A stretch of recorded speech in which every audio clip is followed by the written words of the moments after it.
We're going to look at 5 strange traditions from throughout the world that will make you question your sanity.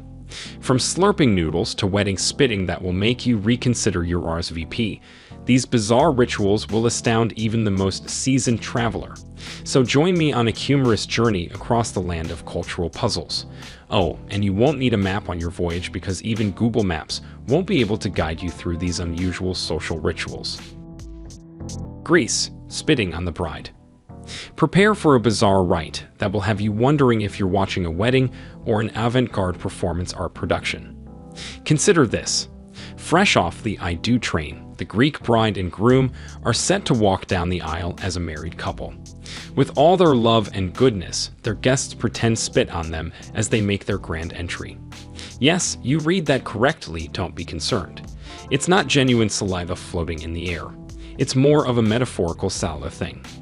This unusual rite is intended to protect the newlyweds from any malevolent spirits that may have decided to crash their special day.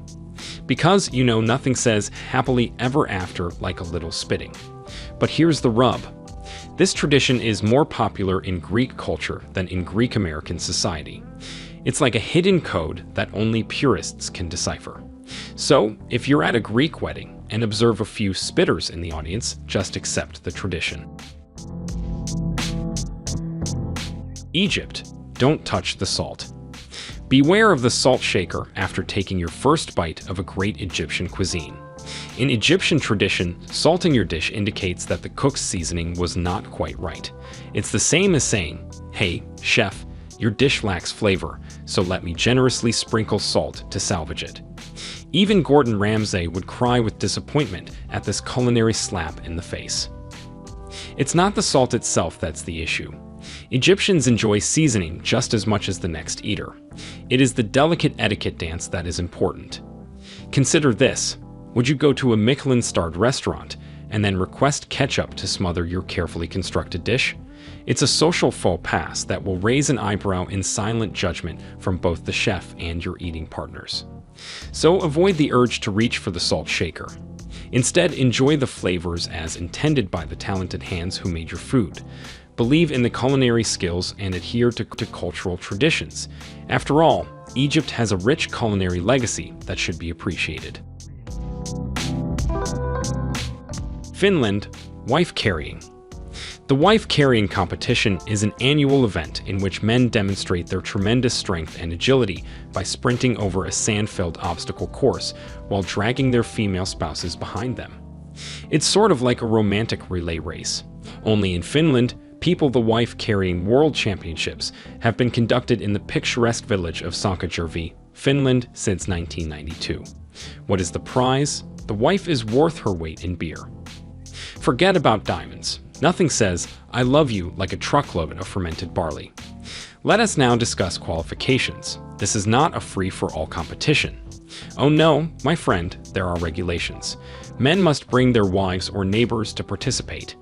And the wife, bless her heart, must be at least 17 years old and weigh at least 108 pounds, 49 kilograms. What is a race without a weight class, after all?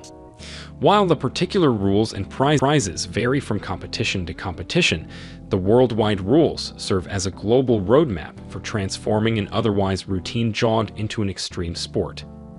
And the wife-carrying competition is no longer exclusive to Finland. It's spreading all across the world. People from Australia to Hong Kong are jumping on board and staging their own versions of this truly unique social custom.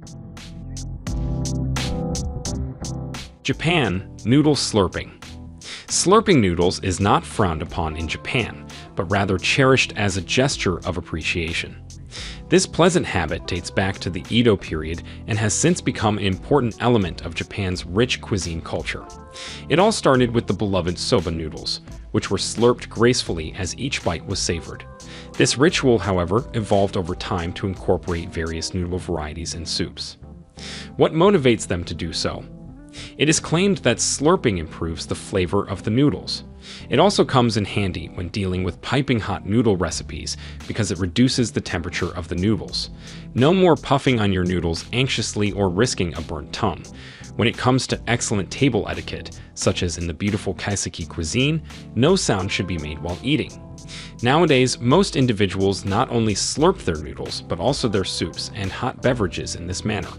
It's almost like a collective language of praise.